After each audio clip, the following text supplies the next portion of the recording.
High, আজকে আবার একটা নতুন ভিডিও নিয়ে চলে এসেছি। আর এই ভিডিওটাতে দেখাবো যে আজকে আমরা কোথায় চলেছি। আজকে আমরা যাচ্ছিলাম আমার বোনের প্রি ওয়েডিং শ্যুট করতে। হ্যাঁ, কোনো ডিএসএলআর ক্যামেরা দিয়ে না, আমাদের নিজেদের ফোন দিয়েই আমরা ওর শখ পূরণ করছিলাম। তাই আমরা বেরিয়ে পড়েছিলাম দুপুর করে। এগুলো আমাদের অভ্যাস নেই, তবু আমরা নতুনভাবে চেষ্টা করছি আমাদের অকাত অনুযায়ী চলার। তো ইচ্ছাগুলো তো পূরণ হচ্ছে এভাবেই, সেটাই অনেক বড় কথা। এই যে আমরা পৌঁছে গেছি 10ঘাটার রাজবাড়ি। এখানটা বেশ ফাঁকা রয়েছে, তো দেখা যাক আমরা ভিডিও শ্যুটটা কীরকম কী করতে পারি না পারি। তবে এখানেতে ক্যামেরা দিয়ে ভিডিও শ্যুট করাটা নিষিদ্ধ ছিল, কিন্তু আমরা ফোনে যেহেতু করছিলাম সেই জন্য আমাদের পারমিশন ছিল। আর এই হচ্ছে রাজবাড়িটা।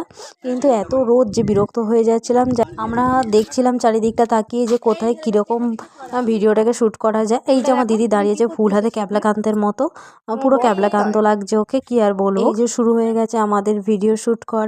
আর এই যে আমাদের এখানে ক্যামেরাম্যান রয়েছে, আর একজন হচ্ছে যে পোজ দেখিয়ে দিচ্ছে। মানে না একদম এরকম থাকবে হ্যাঁ, যেমন এই তো কোমরে হাত দিয়ে আমাকে দেখাতে পারবি মানে এইরকম। এই যে ওরা বলে দিচ্ছিল, বহুত লজ্জা পাচ্ছিল ওরা।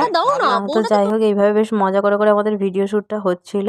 আমাদের কাছে তো কোনো দামি ক্যামেরা ছিল না, কিন্তু এই ফোনটা দিয়ে আমরা বেশ আমাদের পছন্দ মতো নিজেদের ইচ্ছে মতো একটা ভিডিও শ্যুট করতে পেরেছি। ক্যামেরাম্যানের দশাটা খুবই খারাপ হয়ে গেছে, খিদেও পেয়ে গেছিলো সবার, তাই মুখগুলো সব শুকিয়ে এসেছিলো আমাদের। আর এদের তো কোনো ক্লান্তি ছিল না বড় বউয়ের। আমার তো প্রচণ্ড খিদে পেয়ে গেছিলো। তবে এটা আমাদের একটা প্রথম চেষ্টা, জানি না কেমন হয়েছে। তোমরা অবশ্যই কমেন্টে জানিও যে কেমন হয়েছে। আর প্রি ওয়েডিং ভিডিওটা পরে নিয়ে আসবো। আমার তো চোখ মুখ শুকিয়ে গেছে খিদেতে গরমেতে। তো চলো এই পর্যন্ত এই ভিডিওটা, টাটা।